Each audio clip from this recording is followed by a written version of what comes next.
been that person that would wake up in the morning dreading going to work, thinking, oh, is it only Monday? Now my Monday feeling is like, oh my God, yes. Every day I come home thinking, oh, today was just brilliant.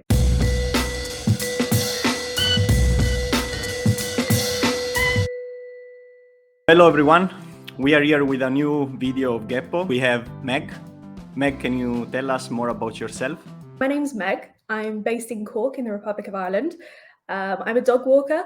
I'm also a canine reactivity specialist, and I'm currently studying an Advanced Diploma in Animal Canine Management. So you said that you are studying, for dogs, Animal Behaviour Management, right? Yes. What is it exactly? Like, can you explain it like if you are trying to explain to your grandmother? Okay, so it's basically a course absolutely jam-packed full of different information. I mean, the last module that I did was biochemistry of the brain. So we're really touching on all different aspects of dogs and things that could influence their behavior.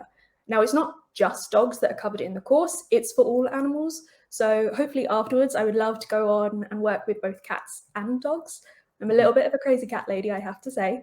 But yeah, so it's a great course. I absolutely love it. There's so much to it.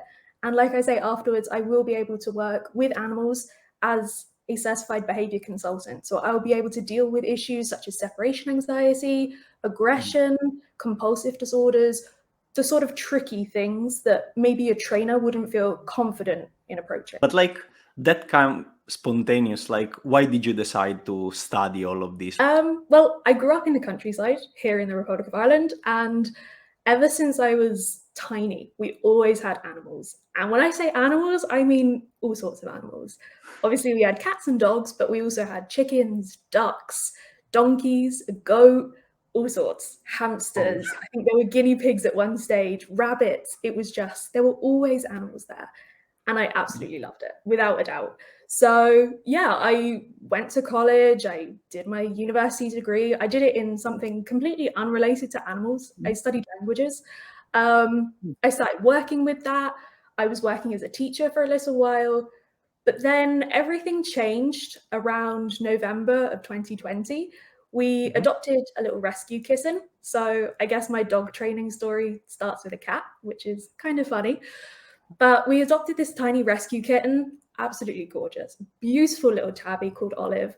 And she was my whole world, like absolutely adored her. She would sleep in the bed with me and everything. Within about a week of adopting her, unfortunately, she got really, really sick to the point that we had her at the vets, and the vet said that there was nothing they could do, and the kindest thing would be to euthanize her. So that was a really heartbreaking decision, but one that we knew we had to make. And it was for the best. So after that, I felt so much grief. I was overcome with this grief that I had never felt before. And it just made me question everything. Like, what was I doing with my life? And I know that sounds like such a big philosophical question, but it was true. And I was thinking, I need to do something with animals because they are what bring me the most joy in life. I can't be sitting in an office 9 to 5. That's not what I want to do. I want to be there in amongst the animals because they make me happy. And if I can do something to make them happy, then it's a win-win. So shortly after that, I started as an intern in a doggy daycare. And of course, I loved it. I was surrounded by dogs, all shapes and sizes, all breeds and ages. And it was just fantastic. I loved it. I learned so much there. And then after that, once I'd been there for a few months, I decided, okay, I think I'm going to go my own separate way now and start dog walking, start training, and start this course where I can really learn as much as I possibly can about the world of cat and dog behavior. That's nice because, you are studying it out of passion. So it's not like when you go to school and you are forced to learn, a subject like, I don't know, I'm making it up, math. Yes. But you are just passionate. Definitely. And I think that's something that can't be bought and it can't be beaten. I've been that person that would wake up in the morning dreading going to work thinking, oh, is it only Monday? Now my Monday feeling is like, oh my God, yes, I'm going to go see Frankie today and I'm going to go see Ollie and I'm going to see Robert. This is brilliant. So yeah, it's a dream job. People say it to me all the time, and I can't disagree. It's a dream job. So let's say hi to Frankie, Robert, and Ollie, right? Ollie, yeah. And did you study something related to dog enrichment? Yeah, so it's definitely something that's up and coming. And I mean, the course is fantastic in the sense that it does adapt, it does change. And if there's new science out there, it will definitely take that on board. So there are definitely elements of canine enrichment coming in. But the thing that I love most about that course is that there are so many opportunities for me to go and research a topic. So, for example, there was a question on different behaviors and the biochemistry of the brain and how that is affected. I decided to look into canine compulsive disorders, which are very similar to obsessive compulsive disorders in humans. So, whereas a human with obsessive compulsive disorder may have obsessive hand washing to the point that their hands could crack and bleed, obviously no fault of their own. It's their brain that is doing that and compelling them to do that. In a similar way, dogs can express that through obsessive flank sucking or licking their paw so much that it starts to go raw and bleed. And you might think, why is my dog doing that? What's wrong with them? But if you look at it in that sense, you can see that, oh, it's all underpinned by anxiety. So, of course, then with that question, I decided to take that in terms of canine enrichment and see how could canine enrichment help that. And there have been studies that have shown that in addition to anti-anxiety medication, of course, that canine enrichment can be so beneficial in helping cases like this. Dogs who compulsively chase their tail, dogs who chase shadows or chase light, these sort of behaviors that aren't wanted because they are showing that there is distress in the dog, which of course we never want to see as pet lovers and pet owners. So yeah, it was a really interesting study that I could look at and really delve into. And of course, fantastic then that I can see that in my work every day with the dogs. What do you usually do with the dogs that you have during the day, for the dog enrichment? In a typical day, let's say, okay, one of the best examples would be Ollie, who I mentioned earlier. Ollie is a Labrador Dalmatian cross, and he is just the sweetest boy. So he's just over a year old. He's a big boy, and he is just absolutely gorgeous. I mean, every time that I walk him, always, without any hesitation, there will be people looking, and I can hear, oh, look at the dog. And of course, I mean, he's gorgeous, and he knows it as well. But for him, canine enrichment is so, so important. It is a vital part of the time that I spend with him. So I will take him for a walk, but his walks are very different to the walks that I do with other dogs. I have to make sure that with Ollie, we get lots of sniffing time in, because sniffing is shown to decrease those stress levels, and it's shown that sniffing can really help the brain to relax, and it releases all those feel-good hormones as well. So for Ollie, that's really important because he does get quite overexcited when he's out in the big wide world with so much to see and so many kids that he wants to run over and say hi to, and little dogs that he just wants to be friends with. But because he's such a big, overexcited boy, sometimes that can come on a bit too strong, especially if there's an elderly woman walking past. And the last thing you want is for a big dog to jump on her, even though his intentions, of course, are just to say hi and get some cuddles. Maybe she doesn't like dogs. So for him, it's really, really important when we're on our walks to keep them nice and relaxed and happy. We do lots of treat scattering. So I bring lots of treats with us. Always for Ollie, I have to have a nice mixture of his different favorites and scatter them in some grass, let him sniff them out. He loves it. He's so food motivated. It's definitely the Labrador in him coming out there. But yeah, so that's what we'll do on our walks. And then when we come back home, it is just pure enrichment time. Loads of different games. We do DIY games. So for example, getting a towel, scattering some treats in, folding it and rolling it up into like a big sausage, popping that down on the floor and just letting him unravel it and get all the treats out. That'll keep him entertained for maybe 10 minutes. But in that 10 minutes, he's really relaxing and he's expressing those natural behaviors.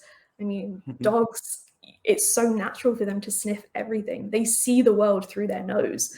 So we need to just use that to our advantage. And it's helping him. It helps him de-stress after a walk. Maybe we did see a dog on the walk and he got a bit too excited. And maybe he got frustrated that we couldn't go and say hello to it. So we come home, we do these activities, and it's his way of just having a bubble bath and a glass of wine at the end of a long day. For him, that's what it is. It's just relaxing, it's fun, it's enjoyable. And so long as he's happy, I'm happy. We see the world with our eyes, and we always try to compare ourselves with dogs, or our intelligence with the one of dogs, through the what we see. But actually we should compare ourselves through the noses, right? And I think that Yes. we will lose all the challenges with them. Definitely. I mean, humans always think, oh, we're so superior, we have the biggest brains, blah, blah, blah. Our sense of smell is nothing compared to that of a dog. I like what you said, and I think that the dogs that you have really enjoy stay with you, because they can do all these activities and they will be really tired at home. But what do you think that is the really easy to remember definition of dog enrichment? For me personally, the way that I think of canine enrichment is looking after our dog's mental health. Mhm. I think that's probably the easiest way to think about it, Mhm. because that's what it is. It's their mental well-being. They're expressing these natural behaviors in a calm, controlled environment where it's safe to do so. It's safe for them to dig. It's safe for them to bark. It's okay for them to just roll around on the grass or sniff whatever they want to sniff, because they're all things that make a dog a dog. And that's why we love them. That's why we've domesticated them, why so many people have them as pets. And I think that it's so important to remember that there are these key things that make a dog, and we shouldn't be trying to just suppress those behaviors. I mean, yeah, we don't want a dog chewing on the leg of our table, but we need No. to replace that with something else. Give them a chew toy, give them a bone, give them something that they can chew, that they can destroy. And then we'll see a decrease in those unwanted behaviors, but we're still going to have a happy dog at the end of it, which is key to everything. Yes, he's part of the family, so he Definitely. must be happy. Oh, without a doubt. And what are the main benefits of it? Like you said before about Holly, he enjoys to go to do sniffari around, to do all these activities, and he can release all the energy through that. Yeah. But for that's maybe Holly. Is it? Hmm. Can we apply the same concept for all dogs, or we have different benefits for each dog? I think the benefits across the board, it really depends on the dog in question. So Mhm. if you have a very high energy dog, they're probably going to enjoy different types of enrichment to, say, a very lazy dog who's maybe not food motivated. Maybe they enjoy sniffing, but they don't Mhm. enjoy all the food puzzle games. Or maybe you have a dog that just likes walking and moving their body and exercising, playing fetch. Maybe you have a dog that really enjoys trick training. I mean, Mhm. trick training I've seen personally with my two cats, even. I know it's different, but I've seen a huge increase in their confidence since we started trick training. Just simple things like a high five or sit Mhm. or give me the paw, and their confidence is just flourishing. And I can see how much happier they are. So that same thing applies to dogs. If particularly dogs in shelters, I've seen it happen Mhm. where Mhm. they would encourage this type of training, just very, very simple things, nothing complex at all, but it helps them. It's that type of enrichment that they're enjoying. They have to think about it. They're using their mind, and it's a break from the four walls of the kennel. So yeah, I think definitely depending on the dog that you have and the type of dog, their personality, yeah, you would be looking at different types of enrichment, and with that may come different benefits. We are trying to do with Kepo, in a shelter near Barcelona where we are located, some Yeah, enrichment games for I saw the dangerous video that dogs. you put up. Oh, you Yeah, saw that? Did you like yes, it? yeah, it's fantastic. We are going there like every other week, I think. Yeah, we are going there and see, if dogs are doing progress, because it's so sad to see these dogs that have these strange behaviors. Like we saw a dog that was, trying to chasing his tails like for I don't know, at least Mhm. 15 minutes. It was so sad. Like I mean, Yeah. we said we must do something here because it's not acceptable. And we were lucky because the owner Rosa is the best. So she's helping us on the activities that we can do. All the volunteers are fantastic, the employees that work there.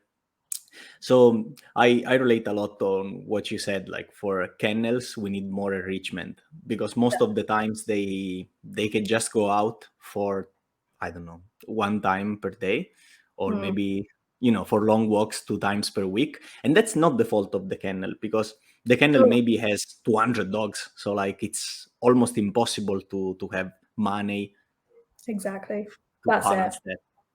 Yeah, I mean, it's So. definitely not the fault of the kennels. They do absolutely, such a fantastic job in Mhm, saving these animals. And that's what it is saving them. They're saving lives. Like, we have so many rescues here who would be taking dogs out of the pound where, mhm, if they weren't rescued, their outcome would, well, you wouldn't even want to think about it. So, although they are maybe stuck in a kennel, and we don't like to see that, and it is heartbreaking, mhm, is mhm. better than the alternative, I do think. But yeah, it's absolutely fantastic when, yeah, like Gepor comes along and, it brings this canine enrichment, brings this bit of happiness with them for the dogs who otherwise wouldn't have that. So yeah, I think we definitely need more focus on that without a doubt. Yeah, and we are trying to experiment, different activities based on the dog. That because I asked the question before, because we saw that for the dog that loves to chase his tails, for 15 minutes, he loves to chew. So we bought, something really hard to be chewed by him, and Mhm. he's really happy. He stays there for like a lot of times, chewing, chewing, chewing, and Yeah. after that he's so tired that he doesn't have any strength to just go to bed. Mm. So that's where the satisfaction come. We say, okay, Yeah. that's good. Other dogs hate to chew. They just want maybe an ice cube tray to lick. Other dogs want to play with the ball. So it's so fascinating. Dogs are so different and they have different needs. And Yeah. what's the best example if not us humans? Oh, exactly. Exactly. That's it. I mean, every dog has their own personality, just like every human has their own personality. So yeah, it's something that I come across quite a bit as well. Like with different clients and things, they might get a dog thinking, okay, well, let's say a golden retriever. Golden retrievers, they're fun loving, they're bubbly, they're loyal. So if you get a golden retriever who maybe is a little bit more introverted and doesn't really like people, or maybe is a Mhm, bit scared of other dogs, that doesn't mhm. mean that there's something wrong with that golden retriever. That's their personality. And you love them regardless. It's like a child. Yes, exactly right. It's like a child. It's like any other human being. And I read an article like I don't remember, like a few weeks ago, that confirmed that the behavior of the dog doesn't depend on the breed. So, like, if you have a golden retriever, as you said, it doesn't mean that it must be lovely with everyone. It can be dangerous. I don't know. Yeah, It can be introverts, that's like it. you said. That's it, And the exactly. same apply to pit bull, to American Staffordshire, to all these breeds that are considered dangerous. Like, yes, Mm. some of them could be dangerous, but we always have to ask ourselves why are they dangerous? Like, what did we do to them? That's it, exactly. And I mean, here in this country, we have a legislation for Hmm. certain breeds of dogs. I mean, it is law that certain breeds of dogs need to be muzzled in public. Hmm. They cannot be let off lead in a public place, and they have to be walked by somebody who's 16 years of age or older. And I mean, yeah, we're talking German Shepherds, we're talking bull breeds, even Hmm. greyhounds, and Leon it as well. applies to dogs. Yeah. So for greyhounds, they don't have to be muzzled, but greyhounds have to be on lead all the time in public places here. So yeah, it is hard because you think if you have a greyhound or if you're walking a greyhound, well, my greyhound wouldn't hurt a fly, but maybe there's a Jack Russell over there, or I don't know, a collie or a dog who's not on the list that Yeah, actually will has kill bitten other someone dogs. before.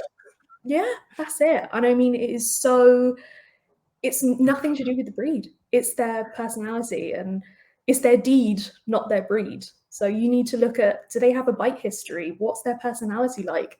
Hmm. Don't Hmm. just look at the DNA test. And I mean, I think And it's so important as well to remember that every single dog, regardless of breed, has the mhm, ability to bite. mhm. And yeah, maybe a bite from a tiny teacup chihuahua isn't going to have the same physical impact as a bite from, I don't know, a Rottweiler or a Yeah. Great Dane, but it's still a bite. Yeah, of course. Out of curiosity, how did you discover canine enrichment? For me, I think it probably started when I was working in the doggy daycare, but it Mhm, started with things like Kongs. I think that's probably most people's introduction to canine enrichment, but I didn't really understand why. I just mhm, thought, oh, it's nice. I guess it's like us having a chocolate bar. You know, it's mhm, something nice that we enjoy and then it's over. But the more that I learned about it and the deeper I delved into the different studies, I mhm, understood that actually it's so much more than that. It's releasing all of these feel good hormones, it's lowering those stress levels, and it's creating a much happier dog. So, yeah, with that, I then had a look on different Facebook groups, and you can mhm. see people get so creative. I absolutely love it. And it shows that you don't need to go out and buy all of these expensive toys to do canine enrichment. You can do it with, like I said, a towel and some treats, or you can do it with cardboard boxes, a junk mail that you get through your letterbox. I mean, it's Exactly. endless, the different possibilities. Yeah, you could have nothing. You just, Yeah. spread around the food in your home, and they will look for it. And I think that just shows that, in this day and age, there really is no excuse not to try canine enrichment. Because although it might seem very intimidating when you see people with licky mats and Kongs and snuffle mats and all of these different puzzle toys, yeah, that is quite intimidating if you've Mhm, mhm. never tried it before. But maybe if you see someone with a tea towel and some treats, you might think, oh, well, I have that. I'm going to give that a go. And that's it. You're stepping into the world of canine enrichment. And you have fun as well. It's fantastic. And then when they actually achieve it, like they're able to break into the egg carton and get the treats, you feel that sense of, yes, you did it. Well done. I'm so proud of you. So at least I do. No, no, I'll no. be there with the dog doing a happy dance when they're getting their treats because I'm just so happy for them. How can you not be, joyful, like Yeah. attracted to this problem solving? Like you always see your dog just sleeping, maybe, or sniffing something outside that, it's not bad, but a lot of people usually pull the Yeah. leash saying, okay, I'm in a rush, let's go. But Mm. when you see that, you are impressed. Like, Yeah. and they solve really complex enigma, like Yeah. searching around the home. That's it. And if you think dogs are trained even to search humans in the mountains, or if to search drugs, or to search COVID, coronavirus, right? Yeah. Yeah. So That's it. It's incredible. yes, yes, we are impressed if they see where is the food inside the home, but for I them know. it's like a walk in the park, right? It's like, okay, Uh, I make you happy. that's it. That's it. And do you think that dog enrichment works more for certain type of breeds, or it works with any breeds in general? I think it doesn't matter the breed. It doesn't Mhm, matter the breed, the size, the age, the personality. It just means that you're probably going to need to change it up a little bit. So, like I said mhm, earlier, with Labradors who are known for being very food motivated, mhm, generally speaking, I mean, I'm sure there's mhm, going to be a few Labradors out there that are, nah, I'm not too fussed on the treat, but you can definitely find something that will really help your dog to just express those natural behaviors. I mhm, mean, all dogs to some extent, would enjoy digging, sniffing, chewing, licking. These are just the integral parts of them. So maybe some would enjoy a licky mat more than a snuffle mhm, mat, or a dog may enjoy digging in a digging pit rather mhm, than chewing on a bone, but that's still enrichment. So we don't have to go through every single one of them because maybe our dog doesn't enjoy one, or maybe our dog really enjoys one of them. So we can focus on that a little more and find different ways within that to explore, what it is that they enjoy about it and change things up for them. I totally agree with you. I think that enrichment should be done to every dog. We were talking about an interesting topic that the people, if they see the dog that is destroying their home, they are worried, and they say, okay, let's try to find a solution, for example enrichment, or let's go to a park and run Yeah, a lot to be tired. But a lot of other dogs, they don't act destroying your home. They are just kind of depressed, they are at home, They don't want to play, they don't want to eat, they are always tired. And probably these dogs are the ones that don't have the right treatment, like, I don't know, enrichment, training, park, because owners say, okay, he's quiet, so it doesn't mean that it means that he doesn't need anything else. He's Yeah, okay. Instead, it's totally the opposite. Like, you know, that's it. That's it. I mean, a dog who, we would say might be depressed, who maybe isn't eating or not showing much interest in playing. I mean, I would definitely say the first port of call would be go to the vet just to rule out anything medical. But then, yeah, if all comes back okay, try different things with them. Try different treats. Maybe try hiding some really smelly treats like dried fish or something like that around the house, and just let them explore, let them figure it out. Because once they do that, then they're building their confidence and they're getting to know that, there's more to it than just laying on the sofa all day. Like, if I have a good sniff around the house, I might find some fish, which, is using their nose, is so good for them. And what do you do with dogs that are not food motivated? So if they're not food motivated, there's one dog in particular that really comes to mind. She's Mhm. Molly, the collie, and she loves fetch. I mean, more than Okay. anything. She likes food in the house, but if we're out of Mhm. the house, generally she's not fussed on food. She just wants to play fetch. So for her, that is her enrichment, to be able to run. And if you think of a border collie, I mean, they are known for being really, really intelligent, and they have this stamina. They were Mhm. bred to be able to go all day and to come back to be with their human. They have that one human, that shepherd, really, who they would be reporting to. They would go and explore and come back, and then go and explore some more and come back, do a bit of herding, come back. So for us, that's what we really work on. We play frisbee, we play fetch with different toys. And yeah, to break it up a little bit, she will bring the toy back, and I would ask for maybe a sit. Maybe I'll ask her for the paw before I throw it again, just to break it up a little bit, because we don't want that repetitive throwing, because that in itself can be a bit harmful, in that it can become a compulsive disorder of a sort, where they Mhm. feel that they need to do it. So we like to find that balance. That's exactly right. Like, you cannot do a lot of enrichment and you don't let your dog rest. Otherwise, it will be just, like energy, energy, energy, and That's it. it doesn't work. Exactly. Like for humans, like the problem that we have in this century probably will be that with phone we are always like pumped up of energy. We are always, oh, let's see what's next, let's go on Instagram, let's see what hugged me, Yeah, let's see what happened. And that, it's bad. So we have to try to don't do that with our dogs. At least they that's it. can be safe of this.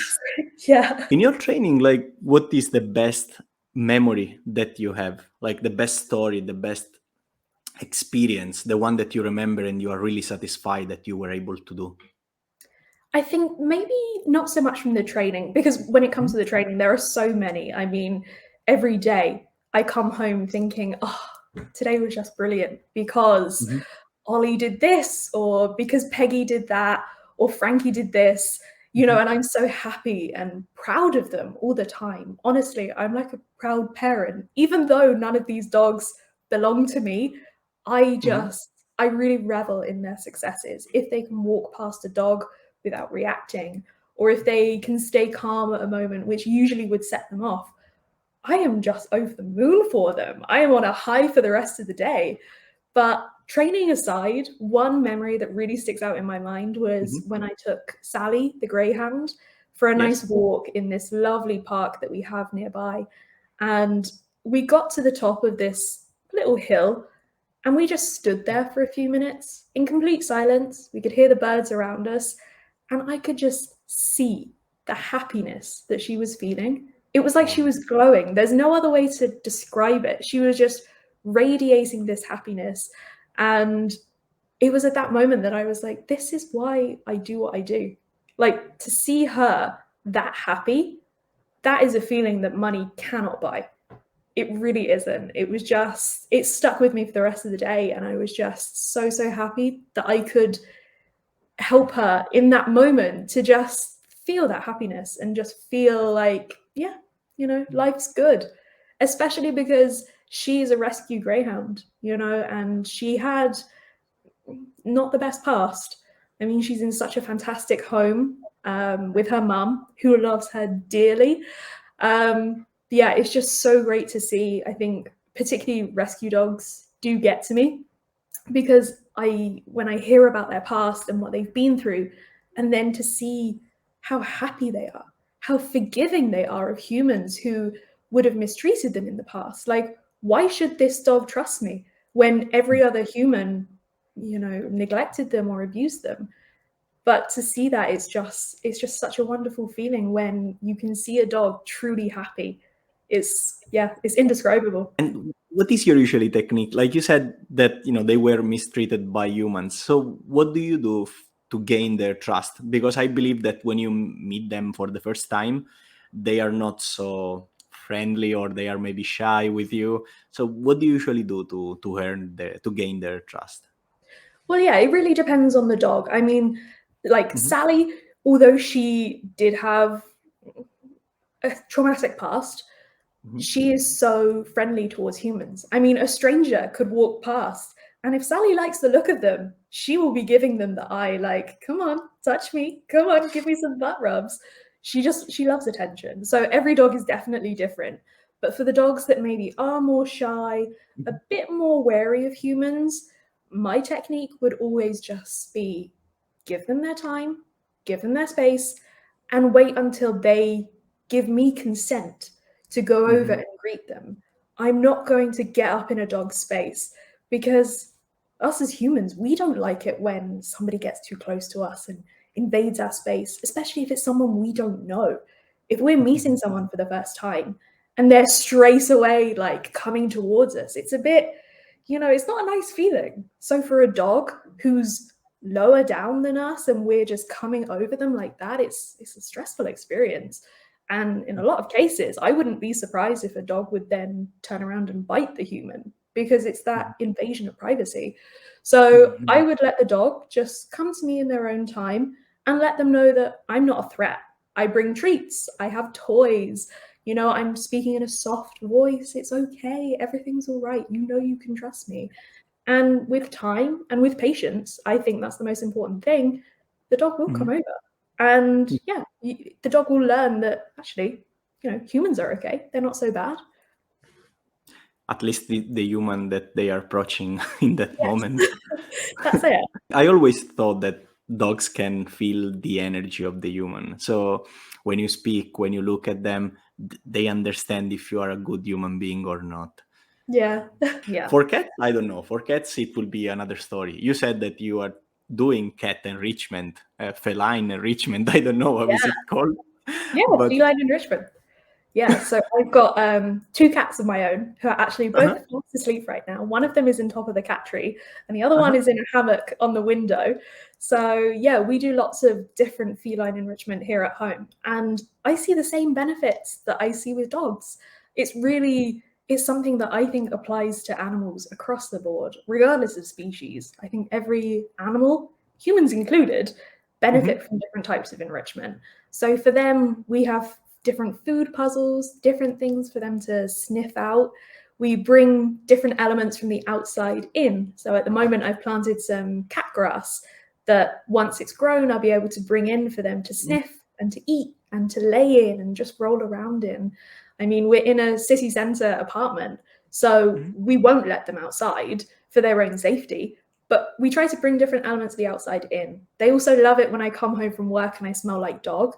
They really love it. They sniff my shoes, they sniff my clothes, and they're like, where have you been today? Who have you been with?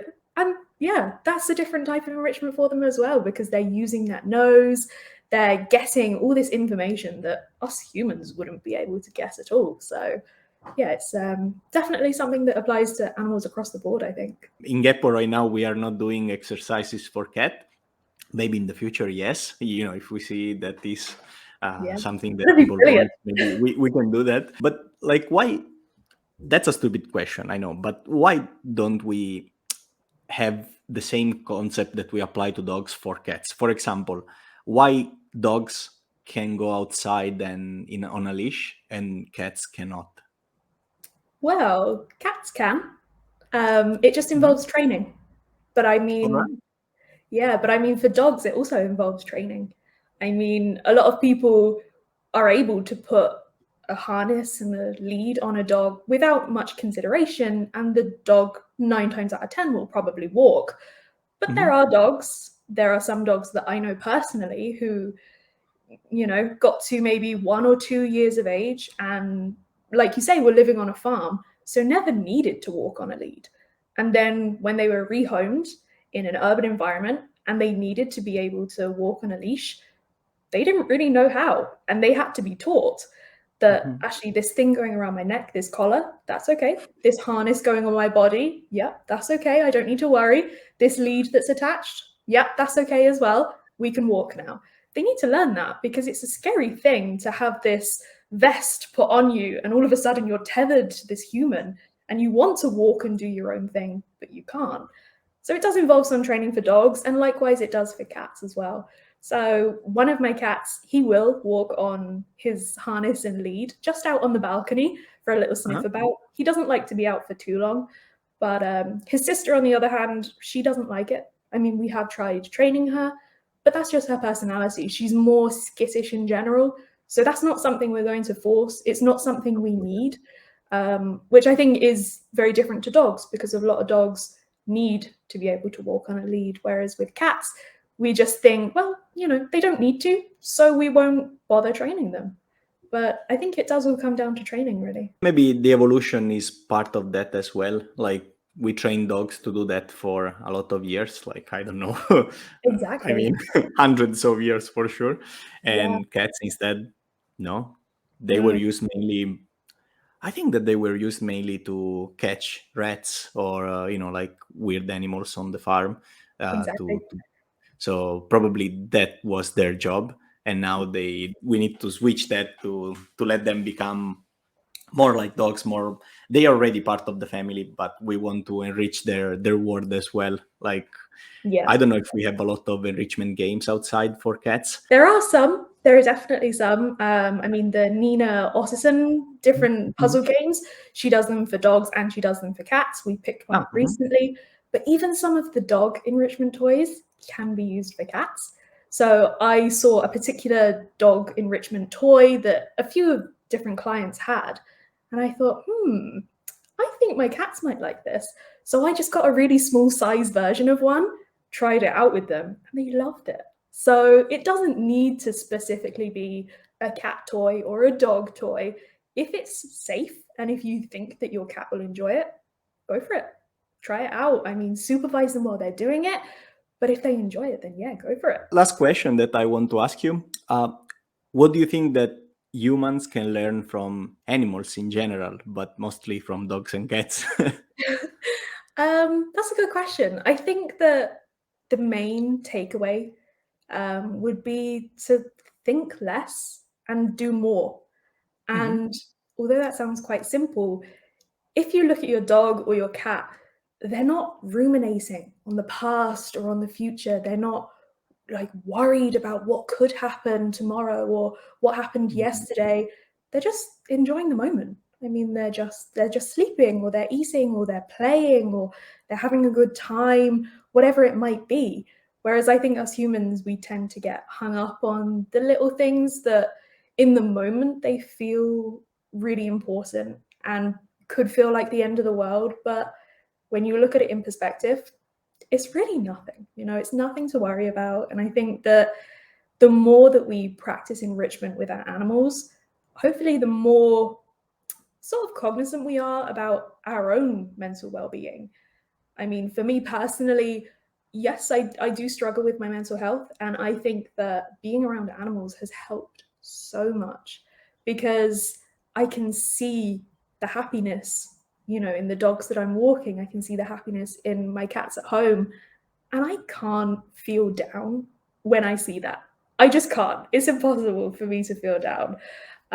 When I walk up to a client's house, I open the door and I'm greeted by these big happy faces that are so excited to go for a walk. It just puts things in perspective. I think that's the main thing that we can learn from animals, just to live in the moment, because that's what they do. That's the biggest lesson that we can learn. Like, be there in the moment, and it can help us even to realize our dreams in a way or another, because we start to do something. We will not be worried about anything else. Guys, thank you very much to listen to us. Thank you, Meg, to be with us. The stage is yours. See you soon. Thank you so much for having me. This has been absolutely fantastic. And it's so great to spread a bit of awareness about canine enrichment and the benefits that it has. And I mean, not just canine enrichment, feline enrichment as well, and any other animal that you may have. So yeah, if you want to learn a little bit more, definitely subscribe to the Gepor channel. And you can follow me on Instagram at WaggyWalkiesCork for lots of cute pictures and videos of dogs, including some of the dogs that we've mentioned in this interview. Thank you.